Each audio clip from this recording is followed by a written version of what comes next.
We've already gone out there about our allies, who are our allies, to do A, B, and C. So this idea that, okay, yes, it's time for us to sort of say, okay, if someone, well, that's why I'm going back to my neighbor speaks. Me sitting over and saying, oh, well, I'm not going to worry about that because it's not in my yard yet. That's not the approach that we can have. Our approach is to basically make sure, again, looking at the context, seeing where our interests are. At any time, we have to see where our interests are. Here is a grand example. How do we buy oil in the world? How does the world buy oil? Using what denomination? Barrels. Okay, using Petrodollar? Yeah, no, actually the dollar. Okay, the U.S. dollar. Anything that threatens, and that's why I'll never take out consumption. Anything that threatens the dollar is our interest. So, therefore, I'm one of the people that say, hey, look, if Afghanistan, there was a haven in Afghanistan. I'm not talking about the weapons of mass destruction and all of that. I don't know all the intel. However, I know one piece. I know that in that area, it was a haven for terrorists who walked around with language to say that they were going to threaten this country. And so, therefore, if we had to go over and to protect our dollar, and to protect our borders, and to protect our interests, most definitely everything we did was right there. But if every nation state adopts that approach, Tanya, you'll have chaos. Yeah, not every nation state. Not every number station is number one. Yes, but we may not always be number one. We've set a precedent that could come back to haunt us. We have more nuclear weapons than any other country in the world. I think that actually the Russian Federation. The other question is can you sustain that kind of approach to foreign policy? In other words, it's intervention on the cheap. And if we don't, one of the questions was how are we gonna pay for this, right? Who's paying for this? That was partly your question. We haven't been paying for it, or we've been doing it on the cheap through debt, right? And that debt, of course, is to another country, China, heavily, of which we are now increasingly dependent upon. So we may say we want to do this out of our economic interest or to sustain our way of life, but we end up doing it on the cheap by becoming more indebted to another country, China, who's a rising power. We are in fact actually defeating our own national security interests, and will in the end may cost us, our the basic security and survival of this country. So it is something that is very important to think about, how one sustains that kind of policy of kind of expansionist interventionism to sustain a way of life. By doing it the way we're doing it, it will in the end be our own demise.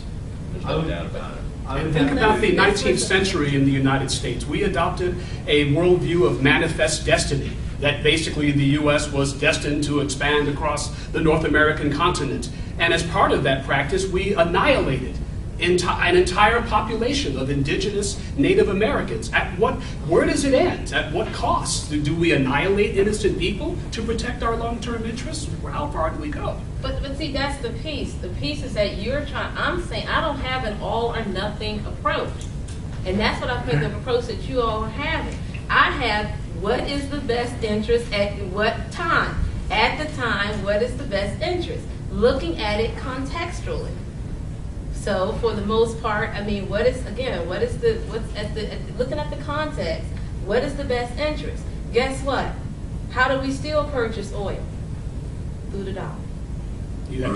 I mean, I feel like I have to agree with Dr. Clyburn on this one, because maybe I'm one of the few people, I know economics is a huge part, that feels more morally and maybe even a little bit spiritually towards how much is it going to cost, how much human life when it comes to intervening, because there's obviously going to be life lost. Is it for 25 cents less than a shirt or cheaply made clothing if we were to intervene in Southeast Asia? I'm thinking more on the life perspective where our own troops and innocent people are being sacrificed. To me, that seems kind of selfish, and in my opinion, it seems imperialistic, only that we don't have colonies, it's that the colonies are our interests. So we're basically just doing the same, going down the same path as an empire, protecting different sets of interests, but yet losing so much valuable human life over it. And what do empires do? They fall apart. So I'm more worried about if we stay on this culture of liberty that you say we have and not progress, and we have had a culture of progression, then doesn't that lead us down the same route as Great Britain and all its colonies falling apart, or something along the same lines? And on top of that, our intervention has actually limited our liberties. I mean, our intervention in the Middle East, our backing of Israel, if you want to view it that way. We've had various rules and regulations because of our paranoia to terrorism. I mean, we haven't had an invasion in like how long on our land, but yet we're still terrified of individuals coming and destroying what freedom and liberty we have by indirectly, that is our habit of protecting our interests, whether it's oil or some other form of an interest. And just overall perception, I don't see the point in wasting countless lives to continue a very wasteful lifestyle. I'm gonna sit in the middle here real quick between these two. Because I'm getting pulled back and forth between both of them, both very convincing and persuasive. I mean, I think that what you have to sort of look at, and I hear what you're saying, and you're talking about human life, but I think let's just look at this grand experiment that we call America. What we did was when this country from its origins did something that the Western world had not seen. So basically, we don't necessarily know. Only thing that we have to do is use responsibility and good judgment and learn lessons from the past. But we basically can't say, there's always a calculated risk. I don't care if you go into an area that there's tribalism. Even when you go back to ancient Africa, the oldest of all civilizations, period. If you go back, there was tribalism and tribal warfare. Human life is just part of it. Again, power concedes nothing without a struggle. Frederick Douglass was right on with that. There is not, because it concedes nothing without a struggle, human life is just a part of that equation. Let's just go back to the Judeo-Christian religion. If you don't believe in it, or if you believe in it, one of the things that we do know, ever since Cain killed Abel, there's been warfare over territory and resources, period. Human life is just a part of that equation. And yet the metaphor of that story was not to kill your brother and fight over such things. So in a way, that in itself is a metaphor to not do these things over whether it be resources or whatever. And I thought the whole idea was for us to evolve as a species, not to remain static and engage in the same behavior that we have since time immemorial. The moral lesson does not supersede the lesson that have been played over and over and over and over and over again. People go for resources in the protection of their territory. So we should just, again, follow the example of Nazi Germany and Imperial Japan, in other words. I'm trying to find a happy medium somewhere in between by saying that we have evolved and we have progressed, and that in the post-Cold War world, where during the Cold War and before that, 19th century manifest destiny, we behaved very much in tune with we need to secure our resources, expand our territory, evolve our way of life. But that we've actually learned some things, and we've gone off the wrong path in the case of Iraq. I'm not going to use that as hold this up as some kind of model of interventionism done right, but we have tried to be a little bit better and follow some of the prescriptions that I've laid out here, not always perfectly, but doing a much better job in terms of the situation and circumstances of us intervening and taking into consideration the costs and effect on civilian life, perhaps, on the global environment, on our reputation in the world, our credibility in the world, the potential backlash to our actual territory and security. By intervening in Iraq, for example, clearly we didn't follow this, even though Colin Powell was there, and certainly and gave the most passionate speech. Well, he forever regrets that. If you read his book, which I encourage you to read. But in that situation, there were some real significant costs to us and to our country on many levels that I'm hoping that the Obama administration has learned from. Some yes, some no. But I like to think that in the last 20 years we've done a much better job, and kind of, at least not always, but done a better job in thinking about the situations under which we will intervene, either militarily, politically, diplomatically, or economically for that matter. So I do think there is some pushback on the sense that, you know, we're going to do everything, whatever is in our interest to secure our way of life, or eating hamburgers forever and ever and throwing my cell phone wherever I want to. I think there's a better sense of the limitations and constraints on U.S. power and influence, and the understanding of the costs associated with 200 years of behavior, which is hard to change. You know, I mean, we've been on a cycle of expansionist kind of policies and programs for 200 years. It takes, it's very hard to turn the Titanic. You know, hopefully we can before that iceberg hits. So I'm just saying that I think we can learn and gain from our mistakes and get a better sense of proportion as to what we can and cannot do in the world. Yes, please. Just kind of changing gears a little bit. If we continue with kind of like an isolationist approach with Iran and North Korea, we're not involved militaristically, or militarily rather, and they are well known for having weapons of mass destruction. They could potentially hurt the United States. But with dealing with Iraq, who was suspected of having weapons of mass destruction, and we got involved militarily, and that is now done and over with, if we do get involved with Iran and North Korea or other nations that could potentially cause harm, the effects of that could be even worse than if we just remain isolationist.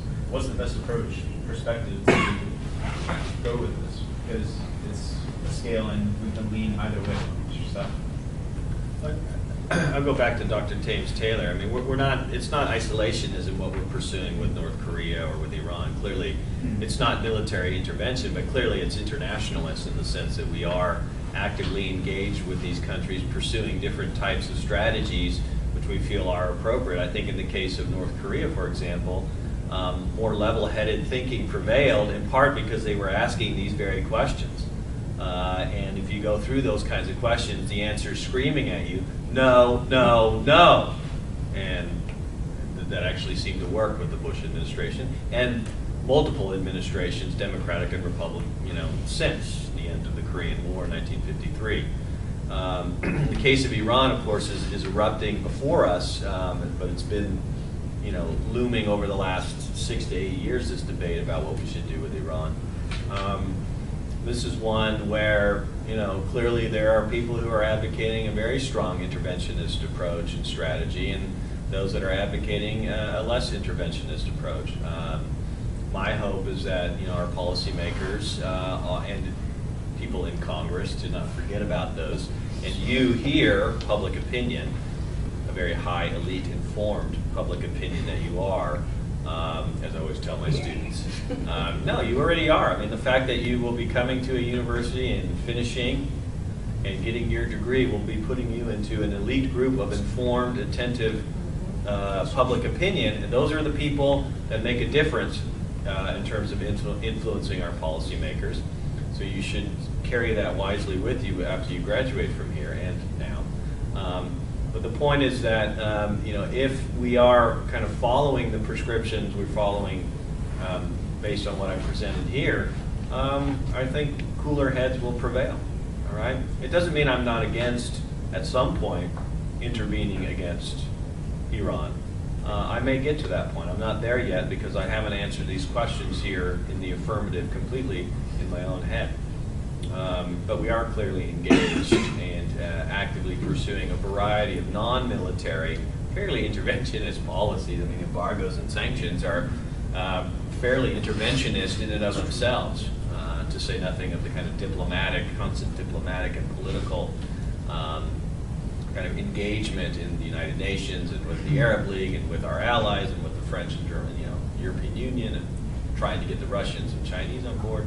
So it's a fairly significant intervention. It's just not that last non-violent one that we're talking about. Dr. Taylor used the term context, and that is all important here when it comes to decision making. We haven't waged war upon North Korea because of contextual factors. North Korea has one of the world's largest standing armies. North Korea has missile technology that's capable of reaching neighboring Japan, the world's second or third largest economy, depending on who you believe. Neighboring South Korea is also one of the world's largest economies. It would be an economic catastrophe to have any kind of major war on the Korean Peninsula, a catastrophe for the United States, for the entire international community. The same can be said of Iran. Iran's nuclear installations, some of them are located close to heavily populated areas. How many civilians would perish? In some cases, there are foreign military advisors and foreign scientists. What effect would this have if some Russian scientists or others or Chinese were killed in any kind of Israeli or American airstrike on these? What would be the repercussions of that internationally? And of course, if Iran were to block the Strait of Hormuz for even 24 hours, it would cause gas prices here domestically to skyrocket, and most of us are already being driven into poverty by these sky-high gas prices. So there are a lot of contextual factors, situational factors that, as Dr. Loedel said, clearly argue against our intervening in either case. And I was talking about in my foreign policy, are any of my U.S. foreign policy students here today? Well, you were last semester. We were talking about the glory days of the oil crises of the 70s and how wonderful that was to drive to the pump on an odd or even day and stand in line for an hour and hope you actually get some gas. Those were the good old days. And I used to joke that my dad used to fill up homemade gas containers and store them in the outside shed for emergency purposes. Of course, I was a 10-year-old and thinking about gas and what a wonderful thing it is to play with, I mean, those were the good old days, so if you want some more of that, let's go ahead and attack. So, yeah, I'm not arguing against intervention in all cases, in all circumstances, in all contexts. I say we can learn. Our policymakers, our government, the United States can learn how to do this in a much more rational and coherent and with a better sense of the real costs associated. I mean, when you invade another country like Iraq and then say, go shopping to pay for it, this is a problem. Or you give everybody a tax cut, that's a problem. Or you say only, a small proportion of Americans, i.e. those that are enlisted and who have volunteered and reservists who are have to bear the burden of war, that is wrong as well. Right? If we had, I certainly believe that we should have a draft in this country. I think we should honestly have a debate about a draft. Because when every single one of you have to face up to the reality, or me, a parent, and my 18-year-old son, who's now 18, has to go off and fight a war for my hamburger, I give up the hamburger. It's interesting. I'm sorry. I see somebody's hand up. There's a hand in the back, the gentleman in the back.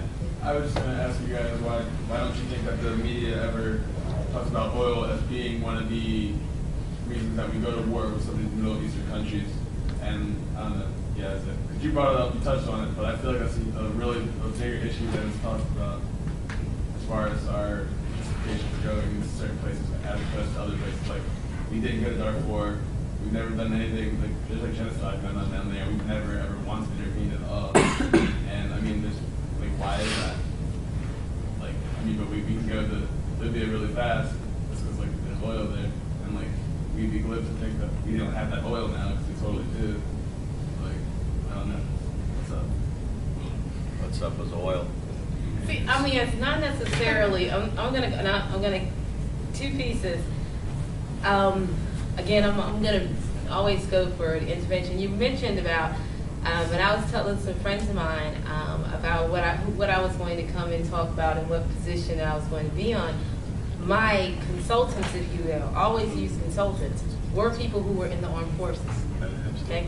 So for the most, that's one. That's why I always look at the context. But then it's not about oil per se. It's about resources.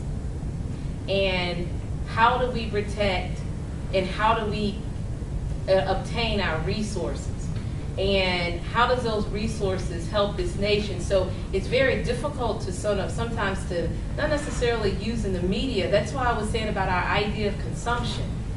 as long as people could go through, even after 9/11, you know what, to two major cells were flags and Bibles.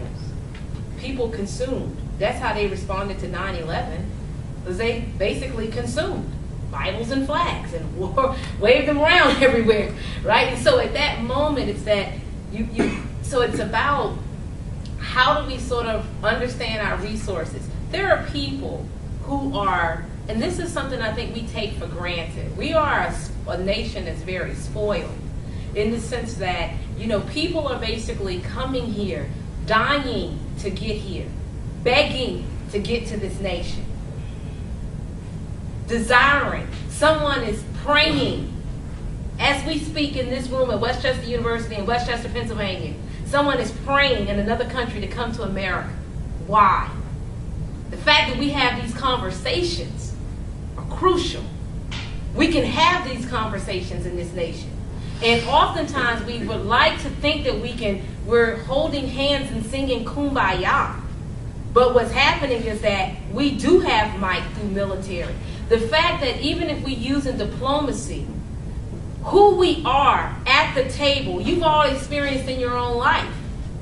Whoever the most powerful voices are at that table can actually shape the discourse.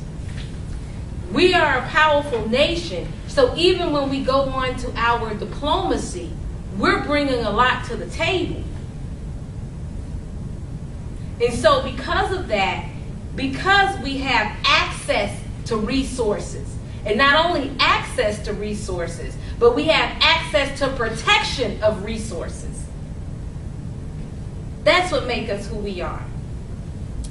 And yet, as you will learn in international relations class, there are different ways of defining power. There are different forms of power aside from the projection of military force. Whether it's Joseph Nye talking about soft power or any other scholar, there are different manifestations of power and different ways to exercise power besides simply bombing people into oblivion or intervening militarily. How did apartheid in South Africa, an atrocity, come to an end? Was it because the international community deployed peacekeepers and overthrew the brutal regime? No, it was because of years of sanctions, protests, demonstrations across the globe that put so much economic and political pressure upon that racist regime that it was ultimately toppled. Military intervention from the outside world wasn't necessary to achieve that objective. There are other ways to go about protecting your interests aside from carpet bombing people into the ground. Well, that's why I said you can do various pieces.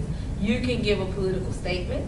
You can do sanctions. You can basically help to, send out troops, and then, you can sort of, that's not true. You can do political statements. You can do sanctions, or you can do what? You can give weaponry to help a nation help themselves. However, at the end, boots need to be to the ground if our interests are threatened. Going back to the oil question, it's a really complex question on a number of levels. When you talk about the media, remember there are multiple kinds of avenues of media out there, and I think if you want to find out media that are, focusing on the question of oil as a motivator behind U.S. foreign policy, you can find it these days.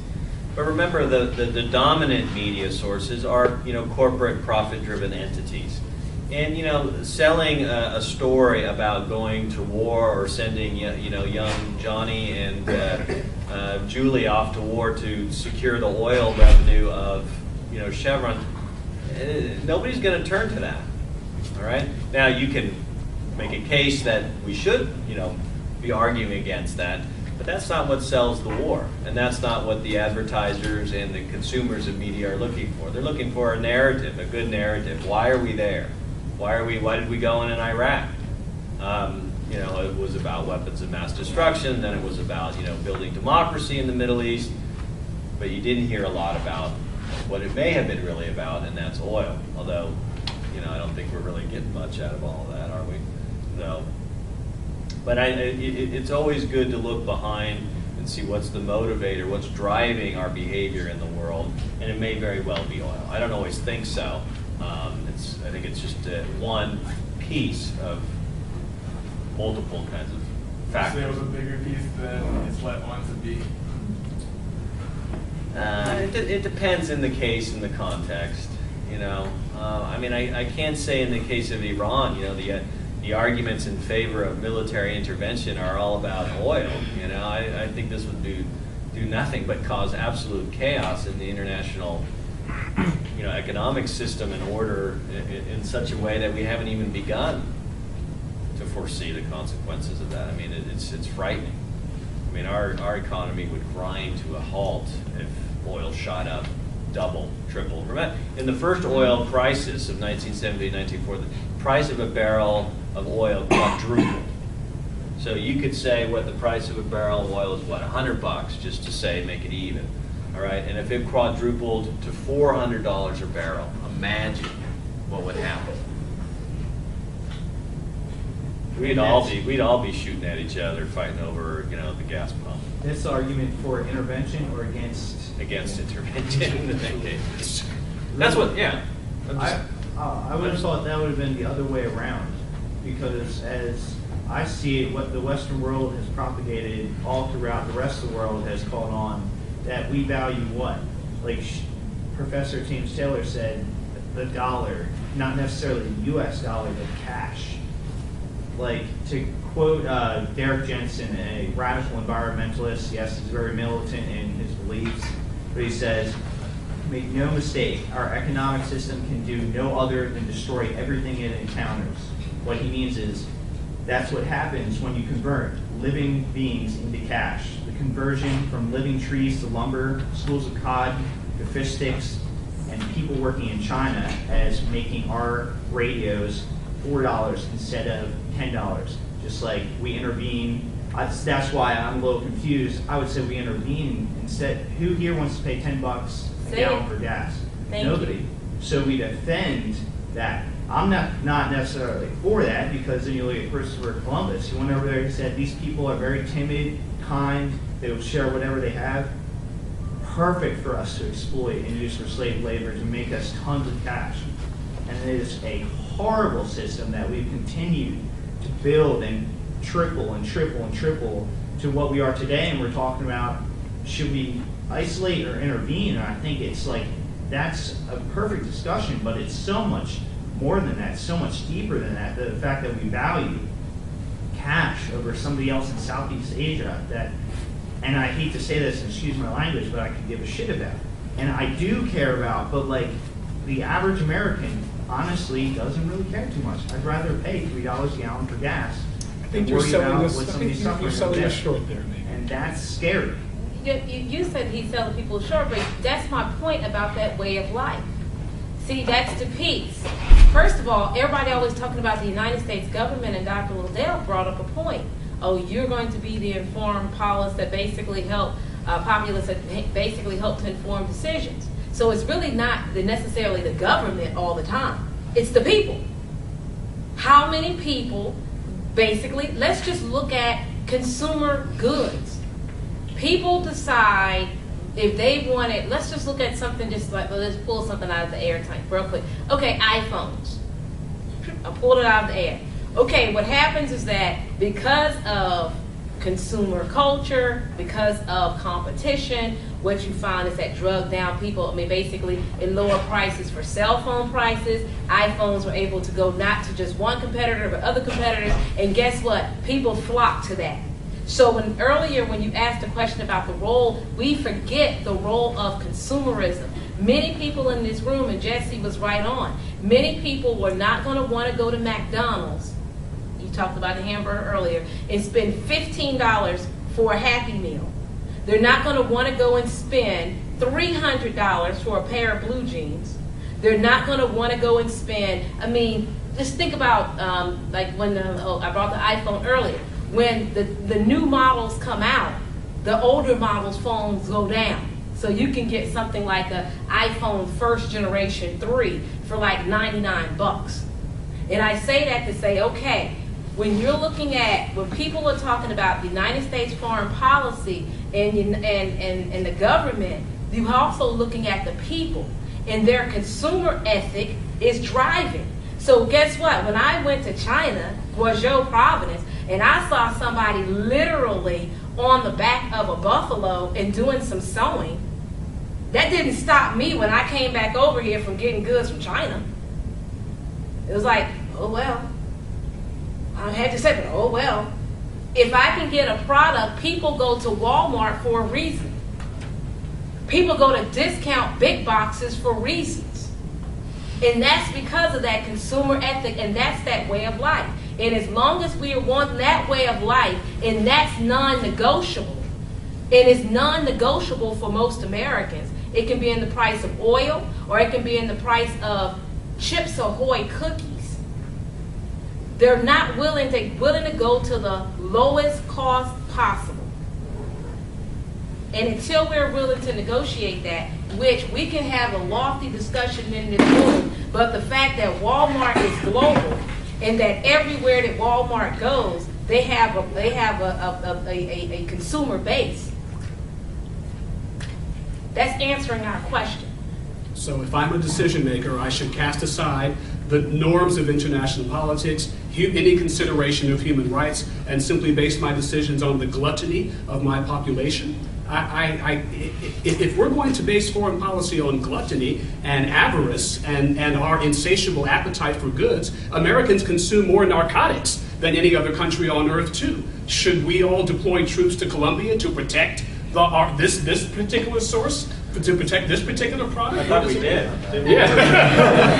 Yes, I mean, There's two hands out there. Keep the One is- cocaine coming. I mean, don't get that on there. Yeah. I'm afraid this will have to be the last question, so we're running close Yeah, to two nine. questions. Okay. Well, if this interventionism is supposed to protect, or like the prices going up and stuff, then why has there been such inflation over the past decade? And also, like, you talk about the idea of the people that they want to drive and all this stuff, but what about the way that it's sort of been set up that way? The way that the government in the 1930s and 50s made all these roadways to go over. So I mean, like, isn't that context too, like the way that these things were sort of set up, and people just sort of followed it, and they just go along with it. So like, doesn't government play a role to a degree with the way that people do consume things like that? I think, well, most definitely, but I think it's a partnership. Yeah. I mean, so therefore, it's like in any case, it's in the context of, basically pieces are hand in hand. Basically you have sort of let's just look at sort of the highway under Eisenhower, the growth of the highway under President Eisenhower. What you end up finding is that, there's more cars on the road. When more cars on the road, you're going to need more roadways. It's going to give jobs. It's going to give more people who can impact. So it's a partnership. And that's how our relationships have always worked. There is a partnership that we sort of cannot forget about. Now, I know that there's this idea by Professor Clyburn who's saying that, we should just, sort of look at, again, the human dimension, the sort of the human pieces. I think that we do. I really think that we sort of look at the human cost, and we weigh the human cost. I think it's just to the degree that people want to weigh that cost. But I think that we do look at that in certain instances. One of the reasons, and I can't go into it now, I don't think that we went into Rwanda, and I know that he left early, and we just left, but for the most part, or let's go into the Sudan. Would it have been more dangerous for human life if we would have intervened in those areas? And that's sometimes why the reason that we don't intervene.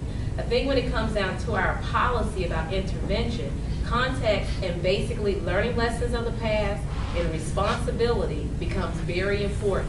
But it's the partnership, and we have a partner. Not only we partner with our government, going back to the Constitution to protect our interests as well.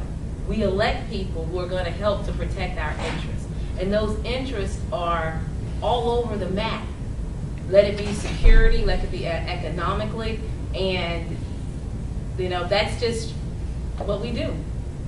I think it's a two-way street, to use the interstate highway system, and that government's the big heavy truck coming down the road, and you may be kind of the small little Mini Cooper or whatever on the other end of that. And it's hard to win out, but you have to push back. It is a two-way street, and so you all and we all have a voice that can build in and factor in the costs into the equation of policymaking. And those costs can be human, they can be moral, they can be economic, they can be military, cost of life. All of these things we need to make sure that our policymakers are hearing before they make a decision. Because if they're not, they're gonna run on automatic pilot, right? Driving the truck on automatic pilot, and that automatic pilot is partly what Dr. Taylor described: 200 years of manifest destiny, and that doesn't have to be how that truck is driving. It can be different, and I think we are doing better. I think we are building in to that relationship, a much more proactive,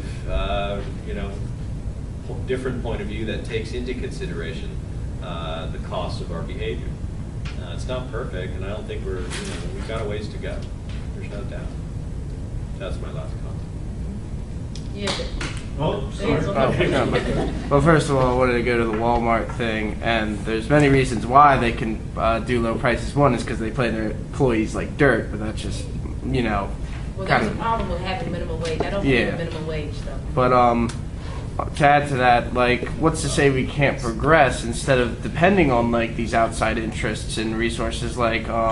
Say energy is a huge thing because it trickles down, and we use gas and oil for everything, like plastics and stuff like that. Well, just regular energy, you can cut back on it. Why don't we just progress as a nation instead of this imperialistic power with our interest instead of using that money to defend those resources, why don't we use it towards renewable resources or resources we can tap here and to be able to harness it? It's going to take time, I realize that, but at least we have the ability to do things for ourselves. And isn't that kind of more limiting our freedom? I mean, not limiting, supporting our freedom instead of worrying about fighting, and there's no human loss. If anything, it benefits.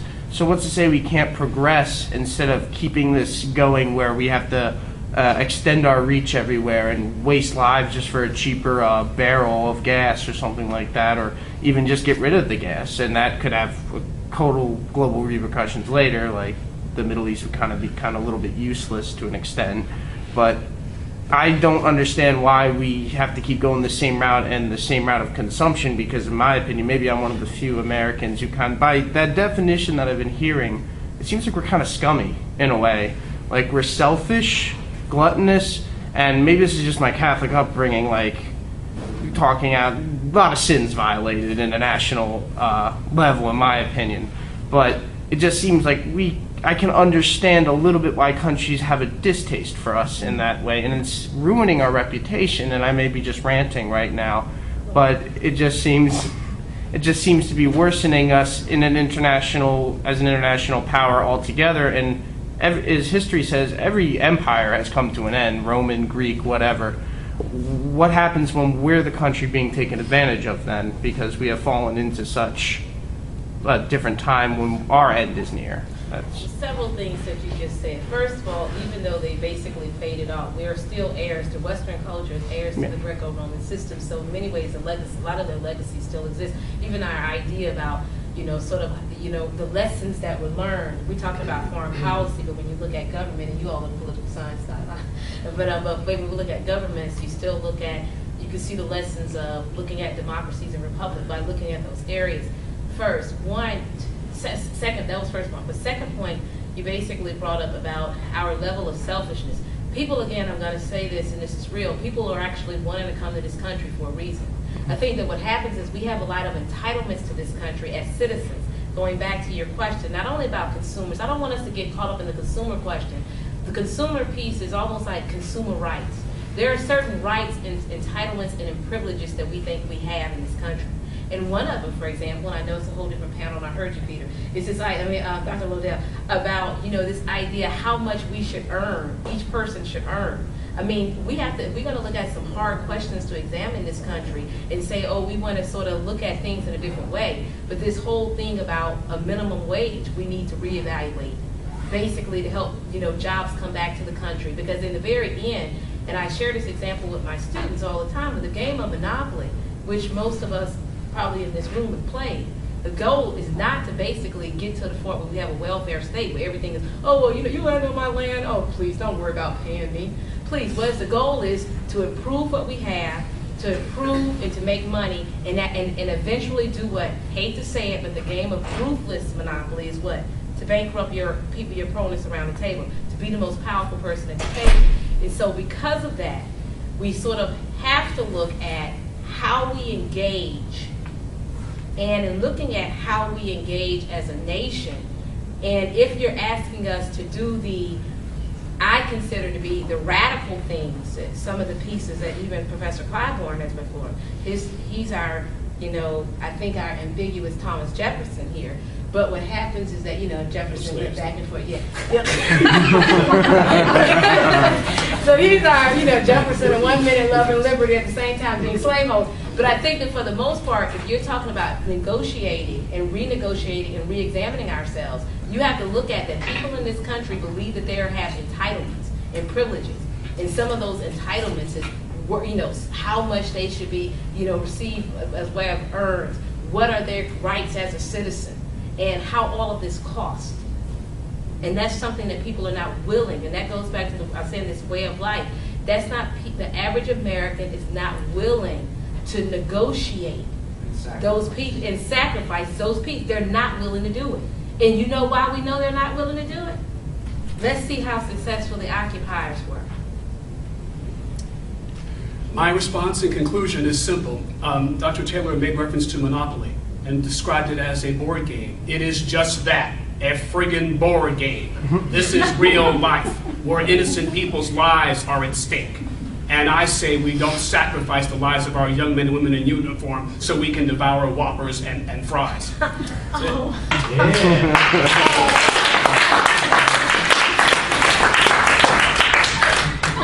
I'm hungry. At this time, I would like to thank our wonderful panel for coming and speaking to us all tonight. And I would like to thank all of you for participating tonight. Your questions were very well taken and really made the evening for us all tonight. So let's get one more round of applause. A round of applause to the Political Science Club for basically hosting such an event like this. Let's give them a round of applause.